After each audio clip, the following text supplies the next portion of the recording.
11 দলীয় জোট সরকার গঠনের লক্ষ্যে গঠিত হয়েছে। আমরা মনে করছি আমরা সরকার গঠনের দ্বারপ্রান্তে রয়েছি। ফলে সেই লক্ষ্য, সেই আত্মবিশ্বাস নিয়ে আমরা কাজ করছি। ইনশাআল্লাহ যদি ভোট সুষ্ঠু হয়, জনগণ নির্বিঘ্নে ভোট দিতে আসে, ব্যাপকভাবে উপস্থিতি নিশ্চিত করাটাই আমাদের এই মুহূর্তে প্রধান লক্ষ্য। সাধারণ মানুষের ব্যাপকভাবে এবং আমরা ভোট কেন্দ্র পাহারা দিব। ফলাফল না নেওয়া পর্যন্ত আমরা ভোট কেন্দ্রের সামনে থাকবো, মাঠে থাকবো। সবাইকে আহ্বান।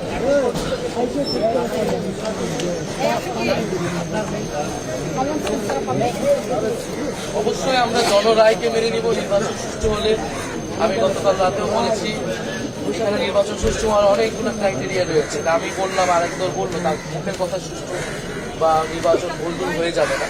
এখানে আপনারা মিডিয়ারা রয়েছেন, সোশ্যাল মিডিয়ায় পর্যবেক্ষণ হচ্ছে, সোশ্যাল মিডিয়ায় সাধারণ মানুষ কিন্তু কমেন্ট করবে। প্রচুর বিদেশি পর্যবেক্ষকরা এবার কিন্তু এসেছে ব্যাপকভাবে, প্রচুর আন্তর্জাতিক মিডিয়া রয়েছে। সার্বিকভাবে আমরা কিন্তু বুঝতে পারবো ভোট আসলে কতটুকু সুষ্ঠু হচ্ছে, কতটুকু হচ্ছে না। এবং সেটার ভিত্তিতেই ইনশাল্লাহ আমরা জনরায় যেটাই হবে সেটা আর কি আমরা মেনে নিব। আমরা জয়ের ব্যাপারে আত্মবিশ্বাসী, তবে জয় পরাজয় থেকে গুরুত্বপূর্ণ হচ্ছে আমাদের কাছে সুষ্ঠু নির্বাচন, জনগণ যাতে তাদের ভোটাধিকার প্রয়োগ করতে পারে, এটাই আমরা নিশ্চিত করতে চাই।